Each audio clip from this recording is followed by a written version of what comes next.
Ada saatnya kebenaran terasa terlalu berat untuk diucapkan, bukan karena kita tidak tahu, tetapi karena kita takut kehilangan kenyamanan.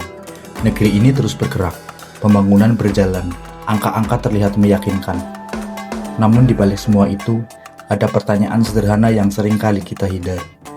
Siapa yang membayar harganya? Di tengah dunia yang memilih aman, ada satu orang yang memilih jujur. Namanya Ferry Irwandi. Ferry Irwandi tahu persis apa arti kenyamanan. Ia pernah hidup di dalam sistem yang menjanjikan kepastian, sebagai pegawai negeri sipil di Kementerian Keuangan. Ia berada di ruang tempat keputusan diambil, di mana kebijakan dirumuskan dengan bahasa angka dan dampak seringkali terasa jauh dari meja rapat. Namun semakin ia memahami sistem, semakin jelas satu hal. Tidak semua yang sah itu adil, dan tidak semua yang menguntungkan itu benar. Ia melihat bagaimana alam perlahan dikorbankan atas nama pertumbuhan. Bagaimana masyarakat di pinggiran menanggung dampak tanpa pernah benar-benar diajak bicara.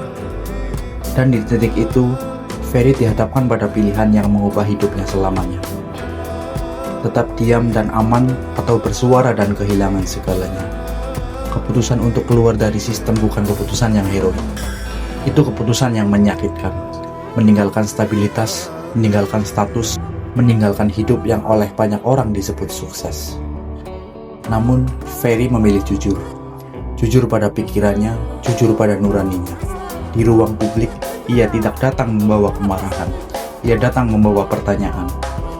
Ia tidak berteriak, namun kata-katanya menghantam lebih dalam karena ia berbicara dengan pengetahuan, dengan data, dan dengan empati. Ia tahu resikonya. Ada stigma, ada serangan, ada upaya untuk membungkam dengan label dan tuduhan.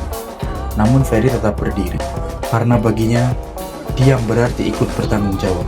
Ia tidak meminta kita untuk setuju, ia hanya meminta kita untuk berpikir bahwa masa depan tidak dibangun dari kebijakan hari ini saja, melainkan dari keberanian moral orang-orang yang berani bertanya, ketika semuanya tampak baik-baik saja. Dan di titik paling sunyi, Ferry Irwandi memilih satu hal yang paling langka, integritas. Ferry Irwandi bukan simbol kesempurnaan, ia adalah simbol keberanian manusia biasa yang memilih peduli. Ia mengingatkan kita bahwa mencintai negeri ini bukan hanya soal bangga, tetapi juga soal tanggung jawab. Bahwa berpikir kritis bukan tanda pembangkangan, melainkan bentuk kepedulian tertinggi. Dan bahwa perubahan besar selalu dimulai dari satu orang yang berani berkata, ini tidak benar, dan kita bisa melakukan yang lebih baik. Di dunia yang sering memilih diam, Ferry Irwandi memilih untuk bersuara. Tenang, tegas, dan jujur. Dan mungkin itulah bentuk keberanian yang paling kita butuhkan hari ini.